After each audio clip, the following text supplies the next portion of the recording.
तो जो बल्ला छीना गया था सारा मसला वहीं से शुरू हुआ था जी। वॉट एवर इनसे बंदा पूछे कि आप फ्रेंच में वकालत पढ़ते रहे हैं, ये मेरा नाम उनको बड़ा डाडा सोना पता है, पर भी उनका जो है ये वाला स्टाइल शेक्सपियर का स्टार्ट हो गया था। पे चेयरमैन पे फपकी कसी जाती है ना, वहाँ पर कुछ और कहा जाता है, उधर तो जुबान में भी बामुलाइजा आ जाता है और यहाँ हमारे नाम लेते हुए भी इनकी जुबानें डगमगाती हैं।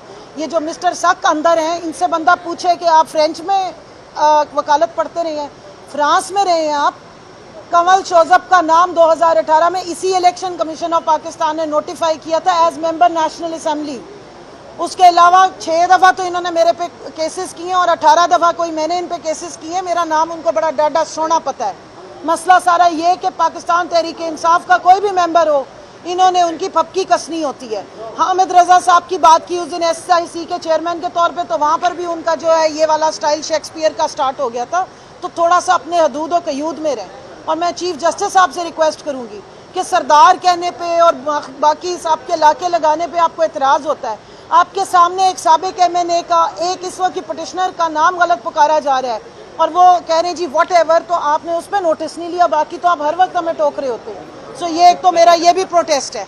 मेरा नाम वॉट एवर नहीं है, कंवल शोजब है, जो रात को आपकी नींदें उड़ जाती हैं जब आप ये बातें सुनते हैं। तो बाकी दूसरी बात ये है कि केस अब जिस तरफ जा रहा है वो आपके सामने है। कल सुनने में आया है कि बड़ी कोई मुलाकातें भी हुई हैं, तो ये ऐसे टाइम पे मुलाकातें नहीं की जाती हैं, आइन और कानून को देखा जाता है। एक क्लिप है जो हमने अभी PTI ऑफिशियल पे भी लगाया, प्लीज़ वो ज़रूर देखें। जब अली जफ़र साहब ने चीफ जस्टिस साहब से इल्तिजा की थी इसी इलेक्शन एक्ट 104 जो है उसकी शिक का रेफरेंस देते हुए कि जब हम कल को आपसे रिजर्व सीट्स लेने आएंगे, तो उन्होंने कहा जब आप आएंगे चैलेंज करेंगे तो तब देखेंगे। अब हमें हर थोड़ी देर बाद वो आइन दिखाते हैं, यही इलेक्शन एक्ट दिखाते हैं, कहते हैं मैं क्या करूं, बाहर कैसे निकलूं। तो जो बल्ला छीना गया था सारा मसला वहीं से शुरू हुआ था। इंट्रा पार्टी इलेक्शन ANP का हो तो 1 मिनट में एक्सेप्ट हो जाता है, नवाज शरीफ की सदारत हो तो खामोशी से, बल्कि मेरा ख्याल है इलेक्शन कमीशन ने तो मिठाइयाँ भी बांटी होंगी कि 28 मई को वो सदर बन गए वापस अपनी जमात के। यहाँ तो नहीं बेचारे प्राइम मिनिस्टर बन सके, 7 वाली बिल्डिंग में वो घर को आग लग गई थी घर के ही चिराग से। लेकिन जब ये मामलात होते हैं और एक आपको नज़र आता है डिस्क्रिमिनेशन नज़र आती है, इलेक्शन कमीशन के जो रवैया है उसमें आपको बिलखसूस नज़र आता है कि बाकी जमातों से उनकी कुछ ख़ास किस्म का लगाव और मोहब्बत है, लेकिन जहाँ PTI का नाम आ जाए तो फिर एक ख़ास किस्म का बगैर बिजली के करंट आ जाता है। सो इसको ज़रा थोड़ा अपने रवैये पे ना नज़र सानी करें, ये बात ठीक नहीं है। पाकिस्तान की आवाम आपको देख रही है, पाकिस्तान के 80 से 85% अवाम इसी जमात की वोटर है जिसका आप नाम बर्दाश्त नहीं करते, जिससे आपने पॉलिटिकल पार्टी होने का हक छीन लिया इलेक्शन से ऐन पहले, जिसके लिए आपने पहले ही तैयारी की हुई थी।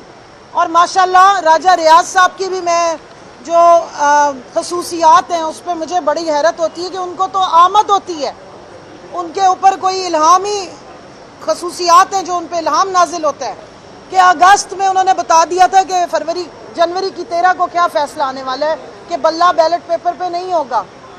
तो अब अगली भी राजा रियाज साहब से फिर जाके पूछें या इलेक्शन कमीशन से पूछना है कि ये स्पेशल इलामी ताकतें आप ही के लोगों को क्यों आती हैं। बाकी जो कल बुलाया गया गौहर साहब को मैं वो भी वाजे कर दूँ, इलेक्शन एक्ट में भी मौजूद है एक कैंडिडेट मैक्सिमम 4 अपने पेपर्स जमा करा सकता है, और उसकी लॉजिक पूछी जा रही थी। उसकी लॉजिक ये है कि अगर एक सेट ऑफ पेपर आपका रिजेक्ट हो जाए तो आप कैंडिडेट होने से फारिग हो जाते हैं। 4 पेपर्स आप जमा कराते हैं, आपका एक सेट पे एतराज़ होता है, एक प्रपोजल सेकेंडर पे एतराज़ होता है, तो आप अपना दूसरा सेट आगे कर देते हैं। क्योंकि ये केस चल रहा था इसलिए हमने एक अपना जो सेट या 2-2 सेट जो है वो बतौर इंडिपेंडेंट और 2-2 PTI के तौर पे जमा कराए थे। तो खुशखबरी की बात यह है जो इलेक्शन कमीशन यहाँ पर सिर्फ एक सेट लेकर आया, वो जो बतौर इंडिपेंडेंट डाले थे अल्टरनेट के तौर पे, क्योंकि रात को 11:15 बजे तो हमें फैसला पता लगे, उस वक्त हमें ना समझ आ रही थी कि करना क्या है।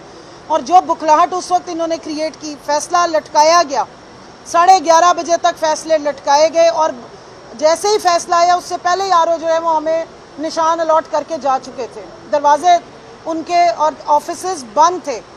सो मज़े की बात आपको बतानी है कि जो पेपर्स जिन पे हमने PTI लिख के जमा कराए थे वो इलेक्शन कमीशन ने एक्सेप्ट ही नहीं किए। वो वाले फॉर्म्स हमारे PTI के या तो लोगों के रिजेक्ट कर दिए या उठा के इन्होंने साइड पे फेंक दी है। इन्होंने पहले ही हमें कह दिया था, मैं बतौर आपको कैंडिडेट जो पीटीआई से रिजर्व सीट के लिए मैंने पेपर फाइल किए थे, तो इन्होंने हमारे पेपर्स लेने से पहले इनकारी थे। बड़ी मुश्किल हमने अपने पीटीआई के पेपर सबमिट कराए थे। फिर इन्होंने हमसे लिस्टें लेने से इनकार किया था पंजाब के इलेक्शन कमीशन ने।